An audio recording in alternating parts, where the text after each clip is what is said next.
Hey, Christina, can you hear me?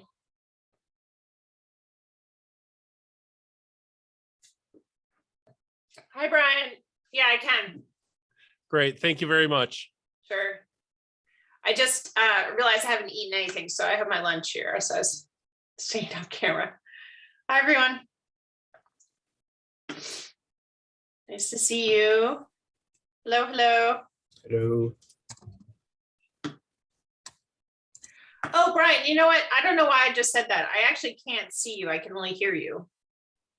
Yeah, I don't have a camera connected to this particular computer, but Yeah. I wanted to make sure the microphone at least was working. Yeah. That's great. Hello, everyone. Here's a we put a document together for the Hangout.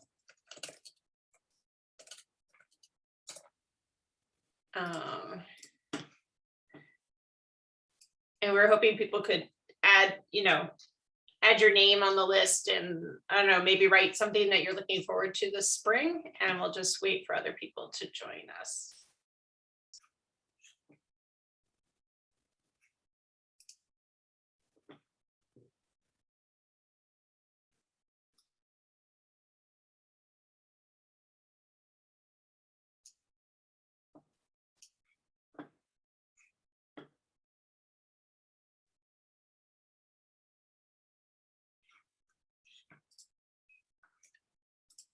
Hi, Kelly. Were you on? I shared a link to a document so that everybody can introduce themselves. Okay, cool.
Hello. San Francisco. Hi. We're just writing this document as we're waiting for people to gather. Introduce ourselves and mention something that we're looking forward to this spring. And I know other people said they were going to be here, so I think we should just give them a few more minutes. Hi, Kevin.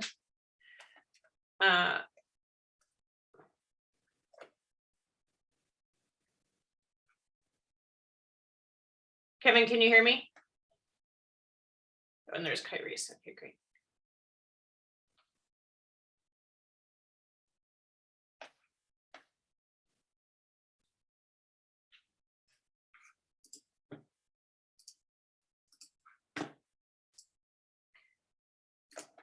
Hi, Kevin and Kyrie's. When you're just getting settled, we're in this document right now, just introducing ourselves and saying what we're excited about this spring. And we're waiting for people to connect.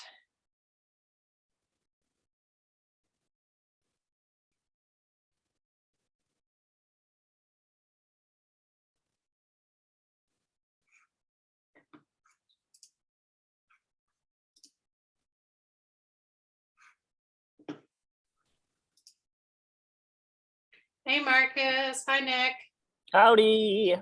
Nice to see you. You too. We're all in this document as people are gathering, and we're just adding our names and saying what we're looking forward to in our space this spring. I'll just take a couple more minutes and then we'll get started.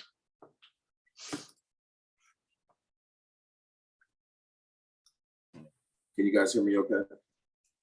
Yep. Okay, good.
Hi, Kevin. I just saw your email. I'm glad you were able to make it.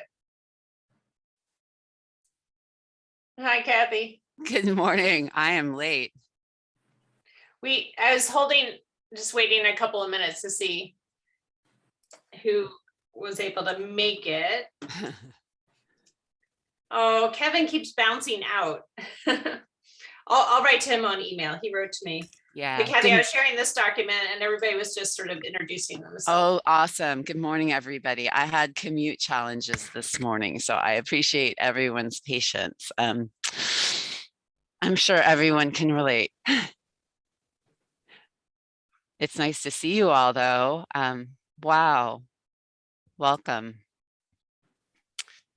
So what is something you are looking forward to this spring in your space? Teens, I'm looking forward to teens. Masks will be optional starting tomorrow here in San Francisco. So it'll be very interesting. Recommended though. I actually like our new masking a lot. It really puts the power in the person and allows people to go masked or unmasked as they like. Should we just open up the discussion or just open up for people to share what they wrote? Or Sure. Taylor, it looks like you all have a big thing coming up. We do. We have a grant from the state of Illinois called Project Next Generation. And with it, we've been working on this since November. We have 12 teens that make up the Chicago Teen Gamers Guild that are planning a gaming convention. And it's going to happen in person here at the downtown library on May 28th. It was looking real dicey as to whether or not it was going to happen, but we finally been able to announce that it's happening. The teens worked with one of our alumni to do the graphic design. Posters should be coming out soon. We have some partners scheduled. Our teens have been doing lead up events. So they've done 5 lead up events in branches to kind of test out their ideas for the convention. And that's included cosplays or cosplay programs, game demos. They made a kind of escape room style game that we played in YOUmedia. So they play tested that a few weeks ago. And the plan is they're going to make one that will be con wide that you can play across the entire con. And then we've done game tournaments. So it's been really fun to, have them like do these things for real, and it's starting to feel real to them. We have a lot to do before May. A little nervous, but it's going to be great. And I think our teens love gaming so much that, it's often for us, like if we do anything around gaming, like just the teens come out and we have to put in very little effort to like recruit them to come. They just come because there's so little for them in the world of gaming that's free. Like normally you have to pay to go to tournaments, to go to other cons. So that'll be exciting. And also a thing we're offering at the con is we're doing an artist alley. And normally at cons, you have to pay to table at an artist alley. And ours is totally free. So we're really encouraging teens to, set up their own table to show off their art. Yeah.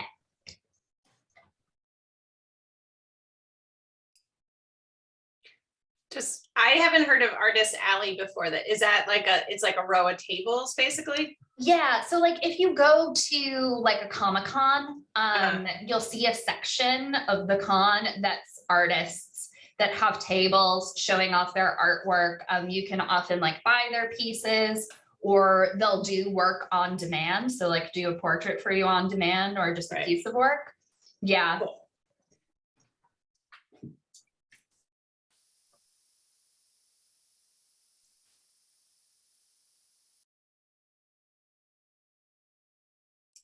Oh, it's all types of gaming. So it's going to be video game, board game, all forms.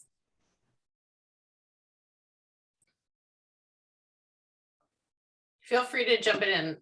This is I am so curious how, Taylor, everything sounds so awesome that you're doing. And it's so great to see how you are such a leader in this area, how you're just kind of infusing all this creativity in gaming and then cosplay and art. And it would just be so great, you know, because you're in a leadership position, but at the same time, you also have to answer to leadership. How do you make this magic happen?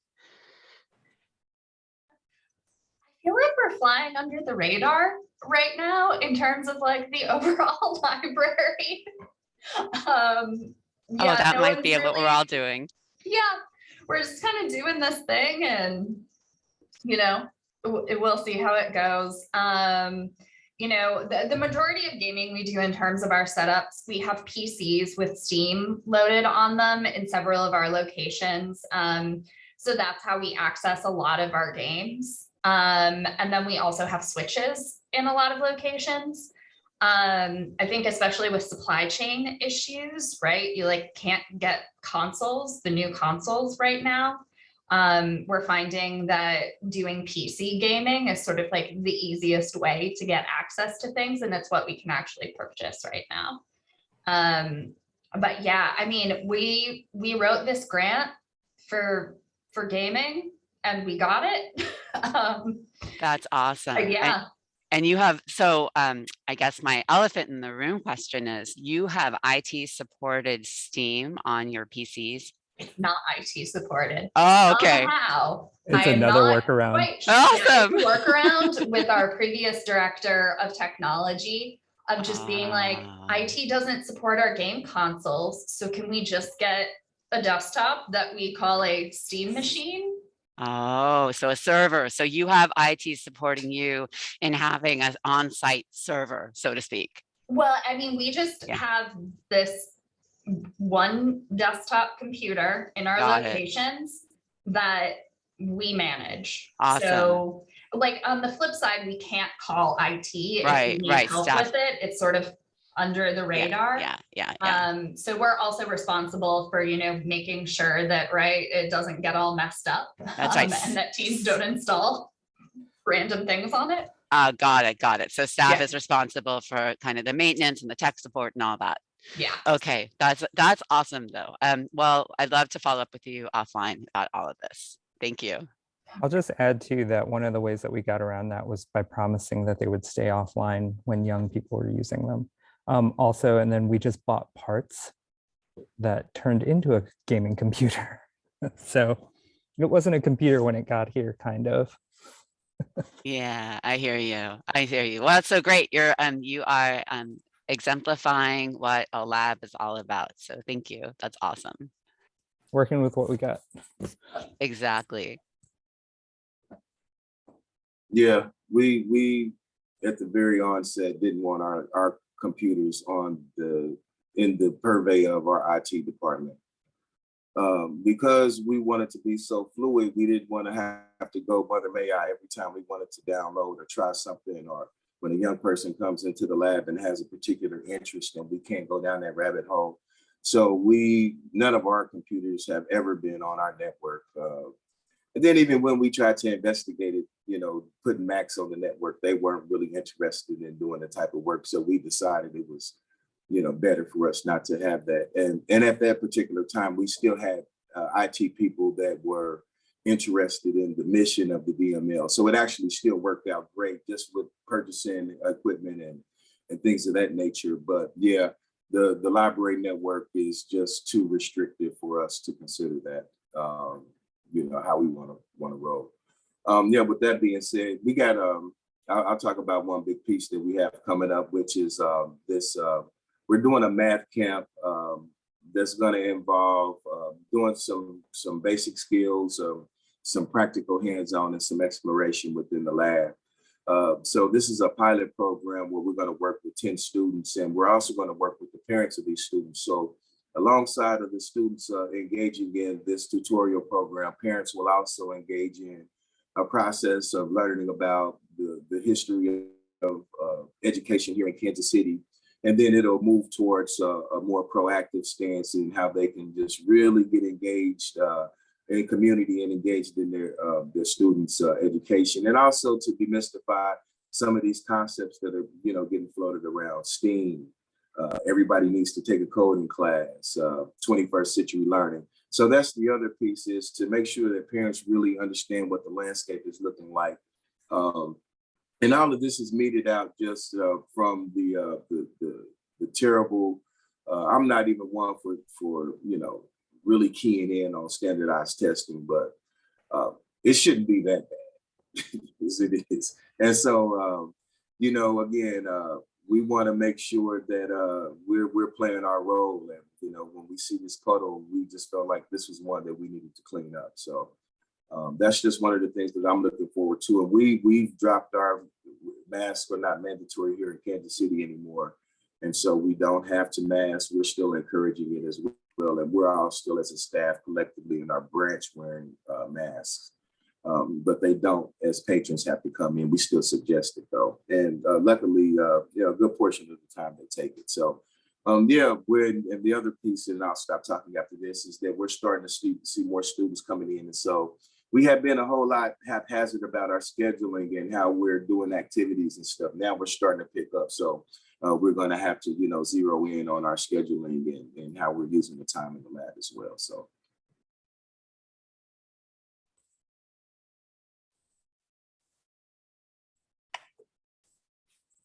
Thank you, Marcus. That's awesome to hear. And actually, I'm probably going to follow up with you too, because we're like a few steps behind you, where we've been very freeform, and now we're having to grapple with scheduling again, and that time management and change management and all those things that kind of come with reopening and going back to the way things used to be before March 2020. So thank you so much.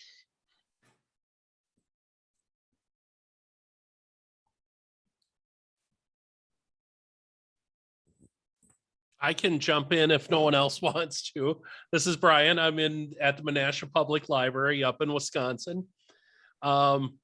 We just opened our makerspace Monday, so it is it's a little bittersweet for me. When I joined the YOUmedia team, I was at the Macmillan Library in Wisconsin Rapids. So I got to learn a lot of things of what not to do in a new location. So we're ahead of the game there, but we're also in that position where we're building from the ground up. So we have really no users, and we have to find some people to come in and take advantage.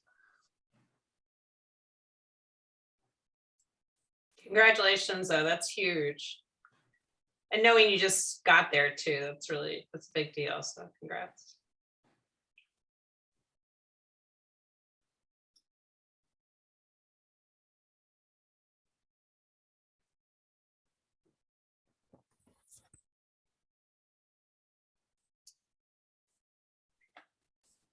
Anyone should jump in. I'm from Philly, so we call it Quaker style.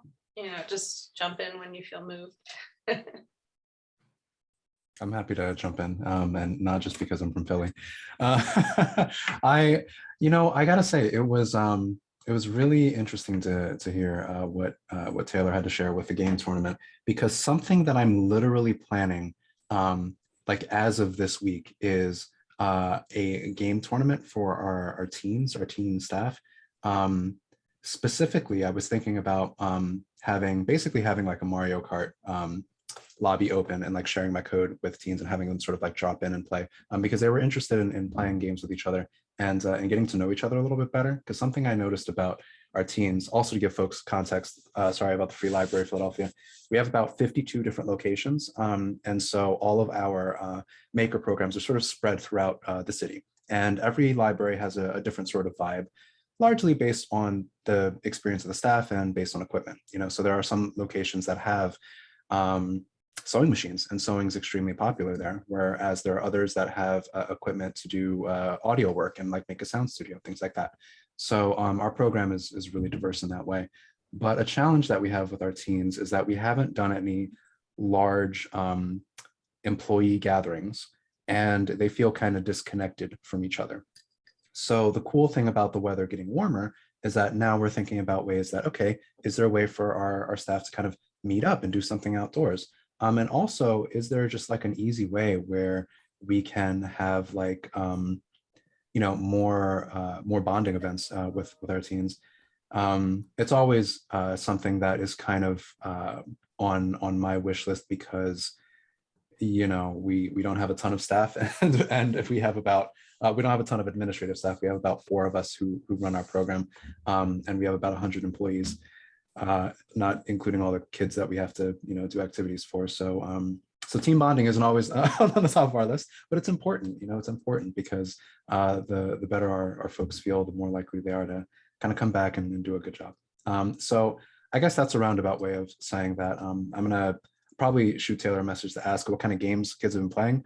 And also, I love the idea that came from, I think it was Marcus, of not necessarily making IT in control of your computers, because our program is actually in the process of getting new computers, and I'm the lucky person who's tasked with telling IT, what software we want. And even if IT does, wrest control from us, I'm now going to maybe lean more toward that like Steam machine idea, to be like, okay, at least one of these computers needs to be unrestricted so that we can do XYZ, so that we can have these game things, so that we can bring folks over to show them different things, so yeah, I guess just kind of the main thing that's happening with our program is that we're sort of winding down hiring new teen staff and college student staff to help out at our libraries, because the school year is sort of getting closer to the end. But one thing that we found is that it's been a pretty rough winter, so we're really trying to reprioritize. We're planning a job resource fair in North Philadelphia. Well, it's just actually a general resource fair. So we're going to have different people come together to talk about job opportunities in the summer for folks, as well as year-round for folks, different housing resource opportunities, different community events and ways to get together that they might not have known about, college prep services and things like that. So we hope to take advantage of the weather and also kind of raise everybody's spirits, toward the end of this very difficult school year.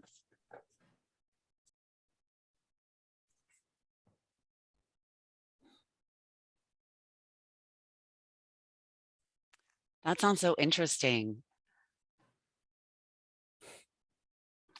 And yeah, it's really interesting, the challenges that we have with IT. And, IT also at the same time, especially right now, really has to work hard to keep us safe, from cyber attacks and all of that. So yeah, equipment and IT is a real challenge. I think that it's one that all of us face. And also congratulations, Brian, on opening your makerspace. That's a huge accomplishment. So yeah, I think it's interesting that we've been popcorning, and really the topic of discussion today is the future of programming in our spaces. And so it's great to hear, we've already heard about a low tech, I guess high tech, but low tech IT server, right? Having your own computer to kind of operate Steam in your locations, like Taylor has at Harold Washington. And then, ideas for high tech wish lists or building hybrid models and in-person or virtual programming. I guess maybe a show of hands. I wish I should have thought of doing a poll or something like that. But, please feel free to reach out if you're still doing virtual programming, if you're scrapping now that you're reopening all of your virtual programming in favor of in-person programming. It would be really good to hear all this, because I think we in San Francisco are grappling with this issue right now, because it's clear that a lot of online forms of programming are here to stay. And in addition, the kind of demand that we're getting, for example, people asking for Zoom rooms, that kind of thing. What's going on at your locations? Well, I can chime in. We just did our big event last weekend, the Festival of Books, which was the first I've been with teens in person in 2 years. We were all masked up in a big room interviewing authors. And the cool hybrid part of this is that after having recorded the interviews, I'm going to email them to the teens who are doing the interviewing, and they'll create little adverts out of the full interview. So it's like got the in-person part, which is the initial part, and then they can do some hybrid stuff virtually online, and then email them back to me. Then we post it up on SoundCloud and YouTube. So if the teens do their part of it, it'll work out. Last year, I think 1 of 4 actually did the advert. So I'm hoping for more this year, but trying.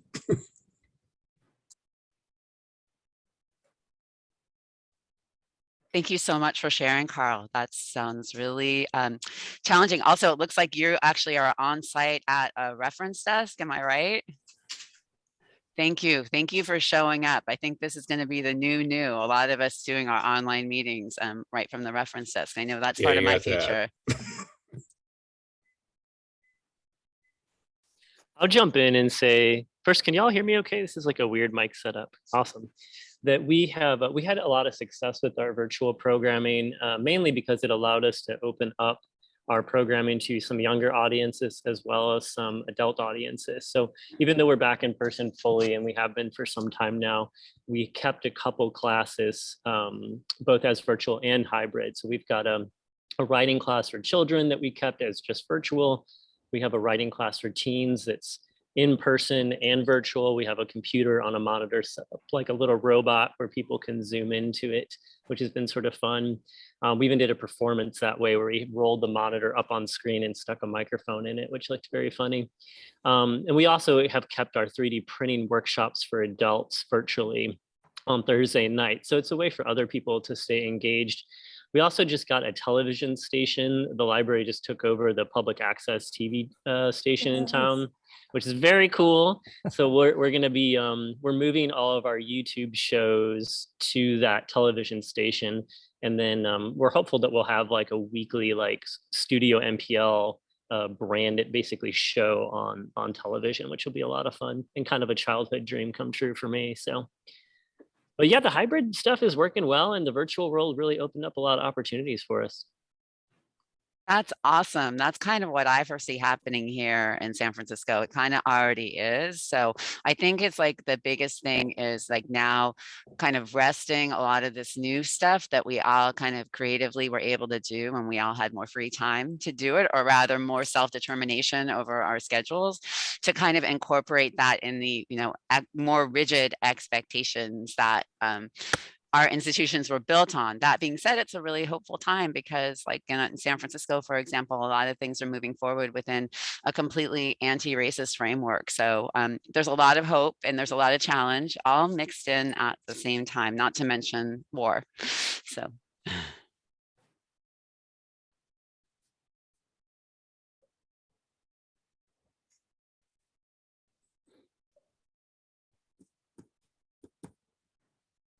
Love to know more about Eric. I just am kind of peeking at the chat a little bit. I don't really have a chance to look at the whole thing, but I'm just seeing, I guess there's commenting about retreats, and I would love to know how,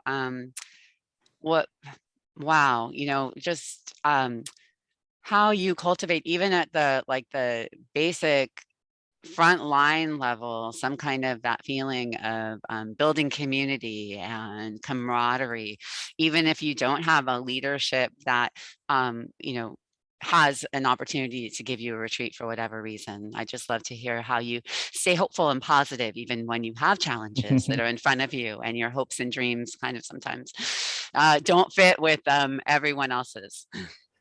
Yeah, so we actually did like a 2-part retreat where we had a bunch of ideas and programs that were percolating. And I think that like, we tend to move fast and big here in Chicago in the admin team. And like, I think we just needed to pause and look and reflect And that happened while Jeremy Dunn was still here, and then Jeremy resigned. I don't know if everybody knows that, but so our director resigned after 8 years. So that created kind of, I don't know, just a weird space where we're like, what are we going to do? Like, a lot of this admin team has been together for a long time. So we had to just like step back and like remember that we're all friends, you know? And that there are a lot of big things coming our way, and that not to get lost in that work, not to lose that friendship in the work, but then also step back and just like allow each other to say that maybe this is too much, or this is not enough, or this isn't fleshed out yet. Can we do this together? And so we got out of Harold Washington and went to the Steppenwolf Theater at their teen space. They just built this whole new theater with a teen space that's based off of YOUmedia programming, and we took a little tour, and it's beautiful. And we all like sat there, had lunch, listened to music from our high school days, and just like just hung out really, and then, you know, and did some work. But it was a nice little refresh, especially because we're all like, there's a bit of a ideas and power vacuum kind of happening. We're just like, there's a lot of resignations in Chicago. So we're just like, let's stick together and like come together and just think about what next year, what this year is going to look like. So.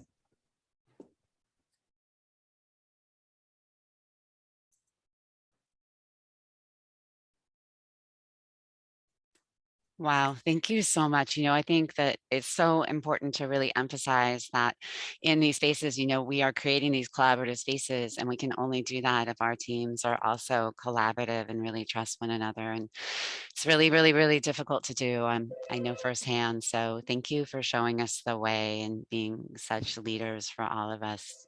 Like Jovan said, it was a hard year, so we needed to step back and like to say, hey, we went through that together, you know. I agree. Yeah, thank you.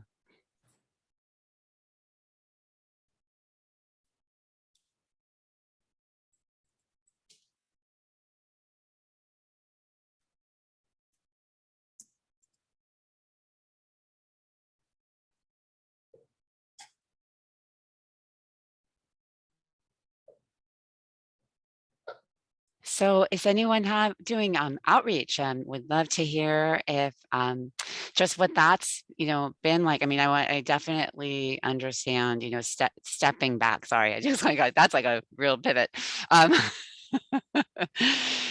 of doing all these how, I guess, what is it? I guess, what are leadership expectations? I guess that might be the thing. And especially, I think maybe I think I hear everything that you're saying, Eric. We've had a lot of transitions. A lot of us are in the process of planning transitions. A lot of leaders have stepped down. I think once I was shocked also to hear about Jeremy, but at the same time, I think we all know that we put our hearts and souls into these jobs. And like you said, Eric, sometimes we just need to step back and really focus on our own well-being. So yeah, I just kind of want to know how it's being, I guess, Marcus, it sounds to me like you've been doing this for a very, very long time. And so just like, what are, how are people managing expectations? I think that is a good maybe segue to this conversation.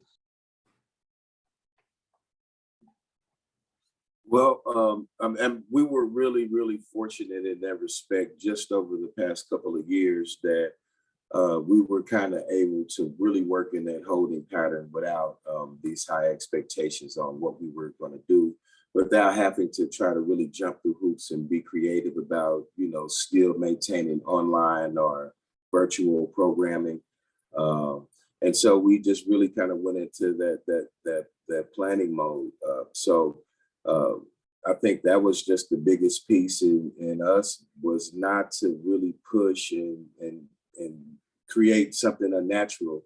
And then for us too, we lost contact with a lot of our regulars just within that period. So to consider that type of programming would have been tough anyway, because they, everybody, I'm sure you guys missed 2 cycles of young people graduating that were coming into the space.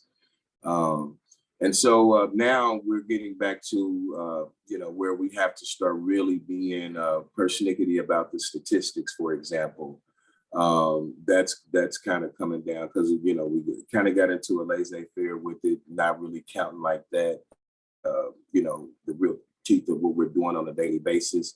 And so that's going to probably be the biggest difference is just making sure we justify our existence in a whole nother way for a whole nother group of people that don't, that are not intimate with the work like we are. And so I think that's going to be the biggest transition for us moving forward is just really documenting and evaluating our programming so people from without that are still in the organization, that is, can really get a good snapshot of what we're doing so that we can, kind of stay independent like we are. Thank you. Wow. I would love to hear how you do that creatively. We actually have been given some tools to simplify that on our end. And so looking forward to having to spend less time doing that. And that would be really awesome. Taylor, I know, and Eric have a really awesome tool that was created for them. And so, or maybe, I would love to hear from them what they, what expectations are, or if there are any for that kind of stuff. And yeah, maybe that's as we're getting kind of on in time, a topic of a future conversation. Thank you.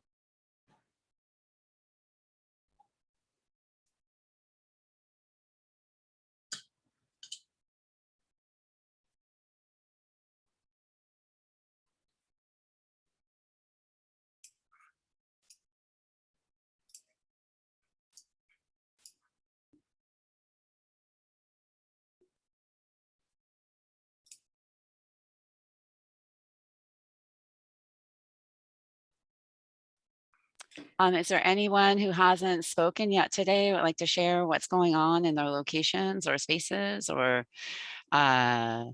challenges?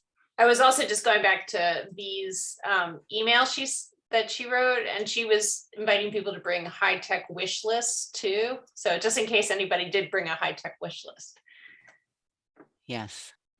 For building their programming, so. Hi, Victoria.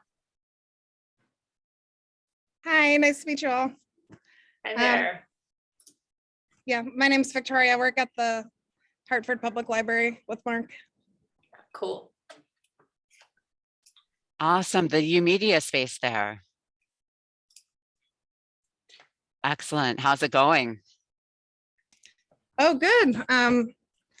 We just got a big shipment of after school snacks that we have to go through. I don't know if you can see them all.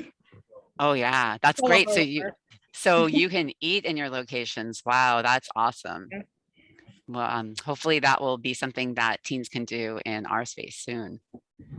Nice.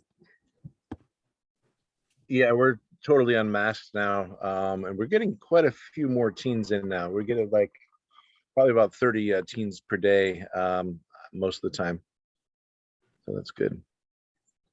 That's a good number. Yeah, yes, we're kind of going back to semi-normal. 30 here, but then also usually around 50 at Albany, our other location. 50. Yeah. Wow. Yeah, that's super respectable. So I guess total it would be 80 over two locations. Wow.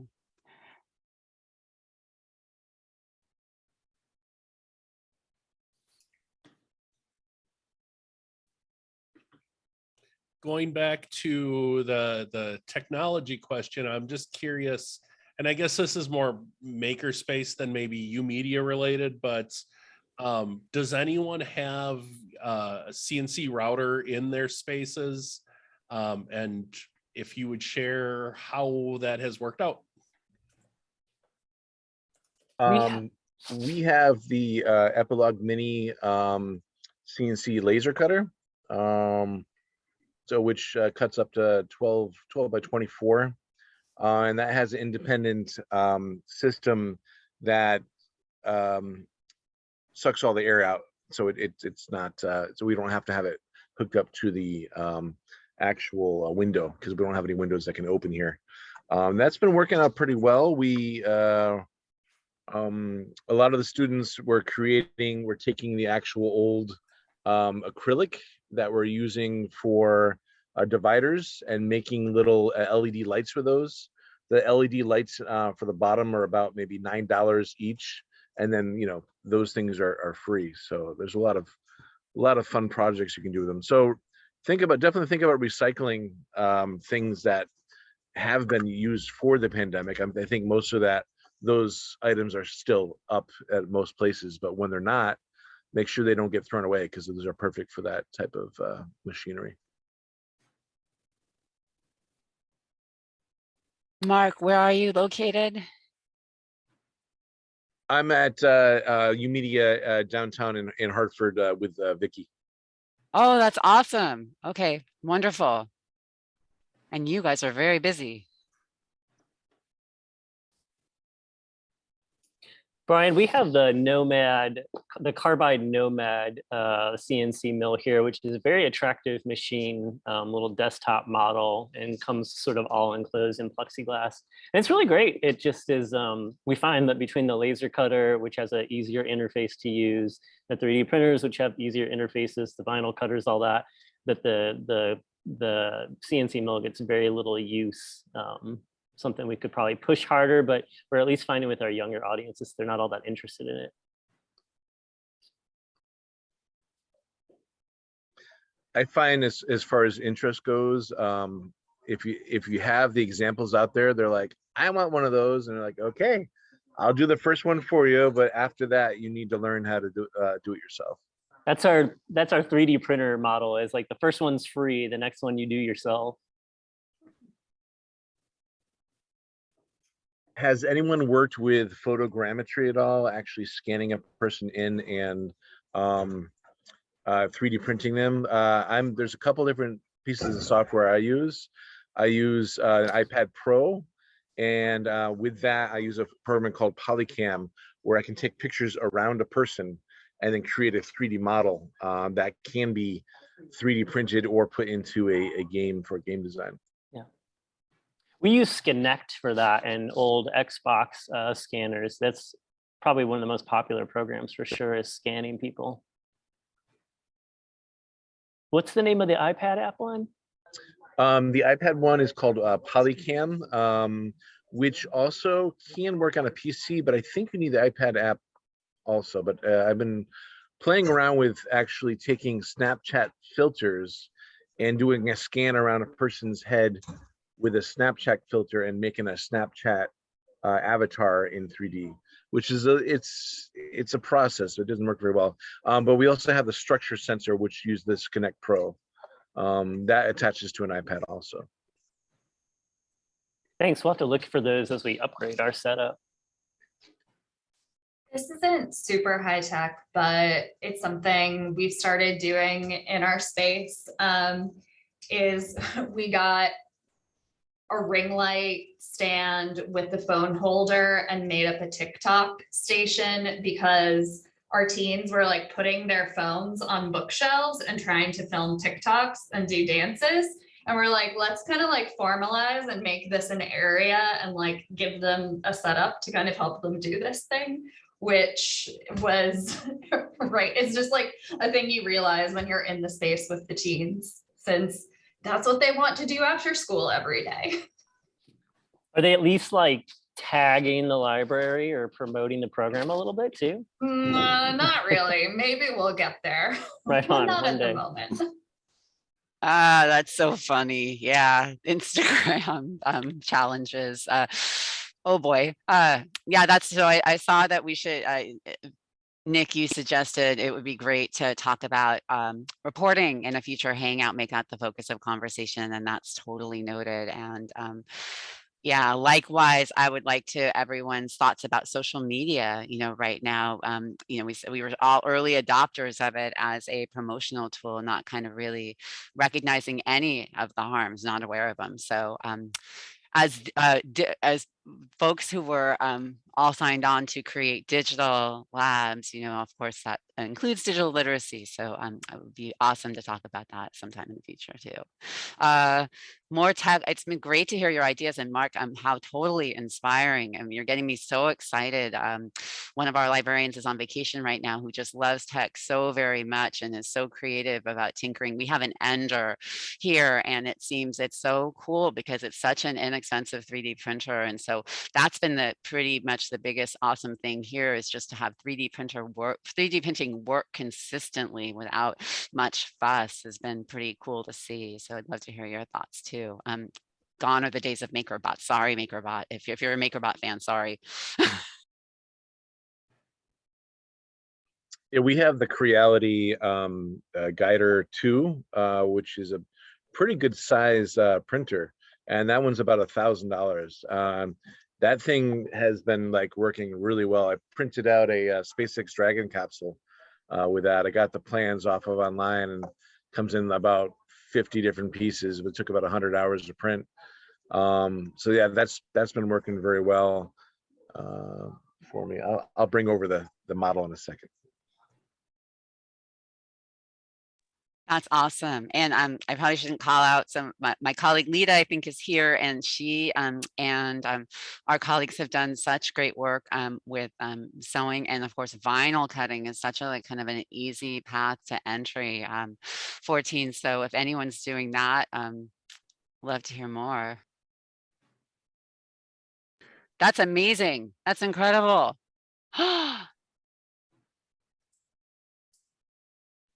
Yeah, it comes. I haven't totally pasted all these in here, but it comes with all 4 seats. This is essentially what's taking us to the International Space Station right now. But this actually opens up so you can see where that attaches to the International Space Station, or when the Inspiration 4 went up. There's an actual bubble piece I can put on there that they had when they went. I'm trying to teach students more about space exploration. So that is so cool. So do you have a cohort of teens who come in to do that on a kind of just a drop-in, interest-driven basis? How do you facilitate that? most that actual program is probably mostly me, and I use that to kind of teach them. Not a lot of students have actually been interested in printing things like this. They'll do like little models and stuff, but I'm hoping it's going to encourage some of the students. It's But now like that now that we're getting more students in, there's got to be some that are going to be like, wow, I want to create something like that, or get an interest. totally, it's the geek out of Hamago. Thanks, that's awesome.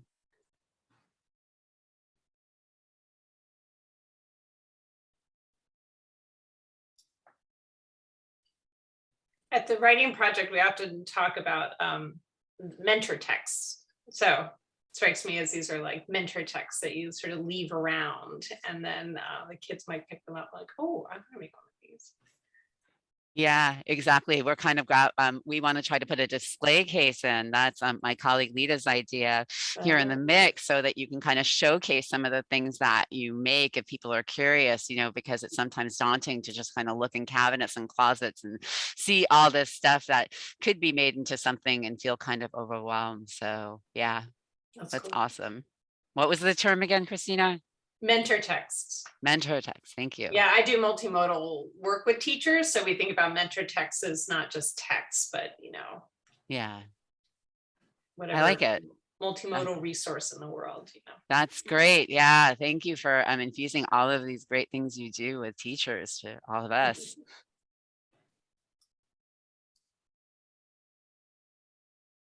All right. Well, Oh, sorry. Back to the subject about social media. I don't know how many people are doing Discord. That's definitely popular with the teens. I'm trying to, since we have like 5 different branches of the library, not all of them are YOUmedia, but I'd like to actually teach some classes, kind of Zoom-based type of meetings with Discord. But the nice thing about Discord is they can put on they can have discussions after a class, and then actually put their own like artwork up, and it's a closed network that's you know, everyone's vetted that comes in. So there's only the teens that we that come into our space. That's great to hear how you're using Discord. Yeah, we've managed to use it on a very limited basis through the partnership, what we have with our Recreation and Parks Department. We have one instructor who has done, it'll probably be I think it might be the one class that stays online forever. It's a 3D animation class, and that class has a Discord channel.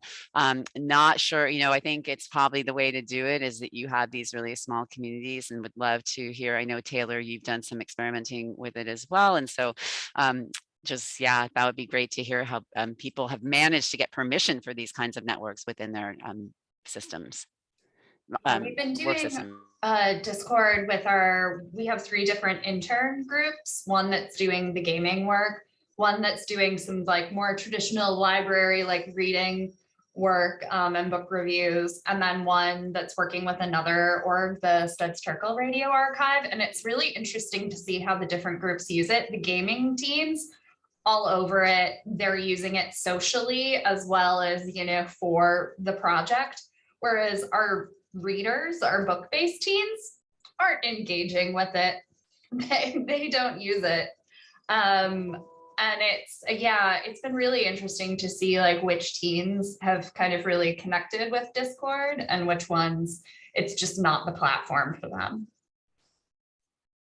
That is so interesting. I mean, how do we cultivate these kinds of platforms now? Like, for example, TikTok.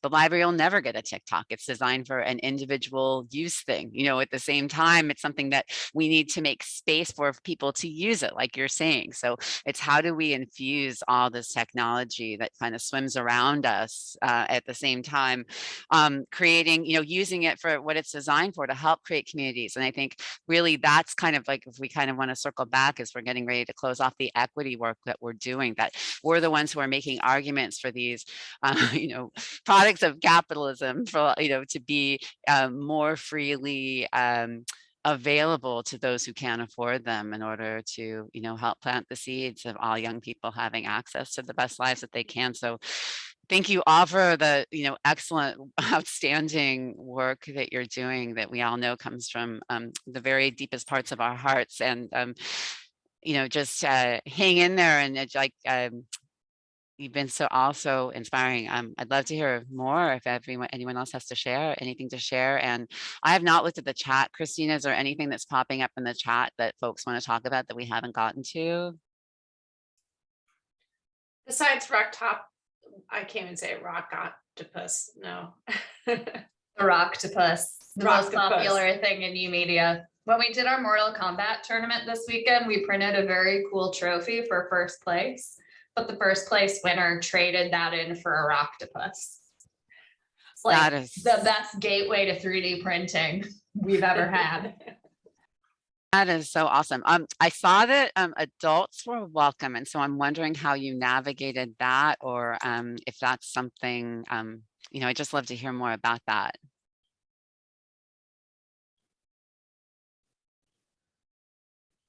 Oh, for the gaming? Yeah, the tournament. Yeah, we didn't actually have any adults show up this past weekend, but we have had adults at past tournaments. I think often for the game tournaments, we find the adults that do show up are college age, often from esports teams at local universities. So that has ended up working well because they're not so far removed in age from our teens, and sort of treat it more as like a mentorship thing of like, we do esports at the collegiate level. How can we kind of help encourage you to, you know, maybe follow that path? Wow, that's awesome. I love that. That's a really cool idea. And I'd love to learn more. So that's excellent. Somewhat connected to the reporting conversation, we had to wipe the roles of our database of all the people that were older than 19. And there was something like 40,000, 45,000 people who, you know, we just kind of lost contact with, which is really kind of upsetting. But like, we would love to know what the relationship is with the libraries now, right? So I think we're trying to move into that space. And I think I think that like the stuff that Taylor does is like a natural progression of our programming that could just, you know, be done in other parts of the library as soon as like we get more staffing, but also just like, just keep the mentality that, you know, adults like gaming too. Adults like almost everything that we're doing. 100%.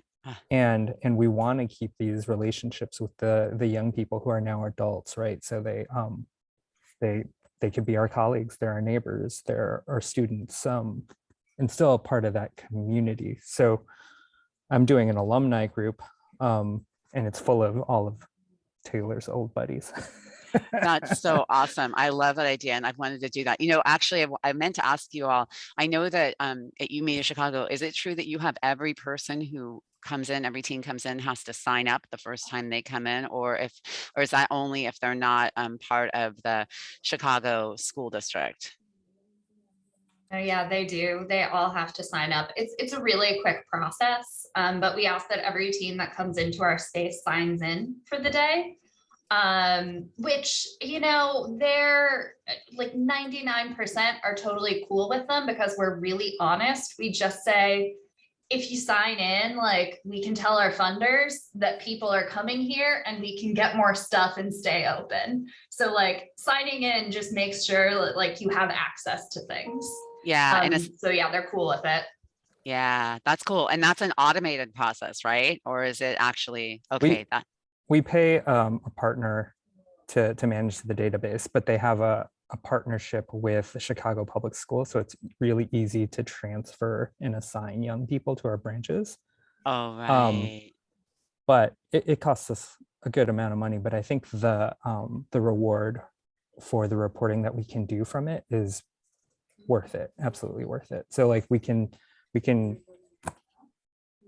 map where students are coming from, what neighborhoods are coming from, gender breakdowns, racial backgrounds, which are, you know, funders love that stuff. So, and we've made some really cool data informed decisions about the programs and target areas. And, you know, we're going to continue to do that and where to secure funding and how to secure funding. So That's super awesome. helpful. Yeah. Thank you so much. Well, it's 10:58. Christina, do you have any closing words, or does anybody have any closing words of wisdom or hope that they would like to share with us today? Well, the one shout out I wanted to give, Marcus, I don't know if you want to say something about, but we were thinking, it was a good conversation between Marcus and Kyrese and his team at Kansas City and the team in Birmingham about working with tweens. So I don't know, we were thinking maybe that could be a good conversation for next time. Marcus, do you want to say anything about that or?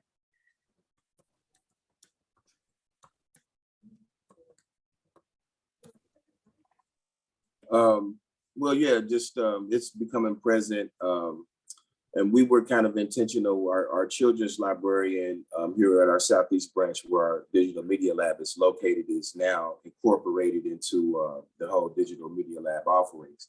And so what we want to start doing is actually growing young people into the space. And so offering everything that we do here in the lab to those young people. And so again, I had mentioned the math club that we're going to do. It's also going to be focused on tweens. And so that's just kind of where we are, just thinking about being a little bit more systematic and long-term view of how we get young people to take advantage of the space. And we know that those 4th, 5th, and 6th graders really nerd out and tend to peter out once they get to middle school. So we're trying to catch them a bit earlier.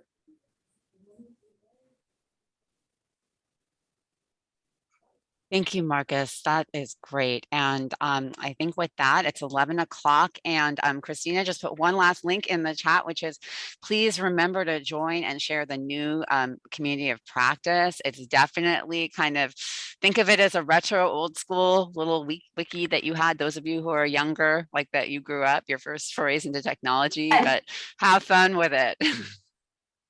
And we're working with the developer to add some things, and a team is working.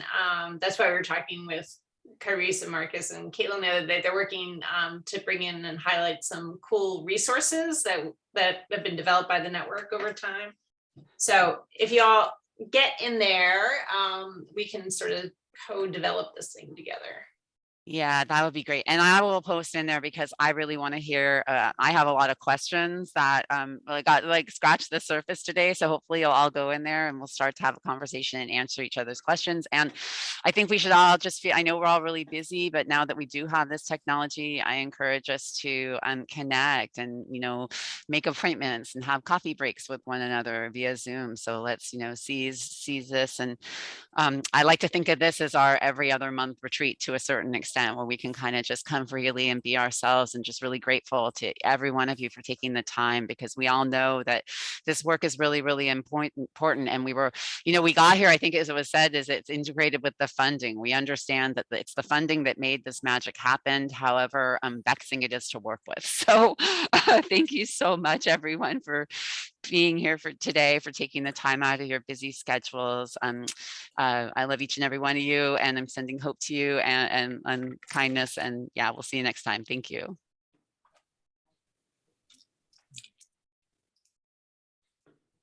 Thanks, Kathy. Thanks, Christina. Thanks, everyone. Bye-bye. Thank you, everyone. Bye-bye. Thanks, Kathy. Sorry that you were running late on. Oh my gosh, I'm so embarrassed, I have to say. Oh, no, you shouldn't be embarrassed. I mean, I was sort of wondering, Brian was here, but I was wondering who else from the team was Yeah. making it. So I was kind of delaying a little bit. Yeah. But I think it was fine. I mean, people. Yeah, I sharing think so things. too. I think it was good. I think it was really good. We're still recording. Oh, I yeah. just wanna- yeah. I just want to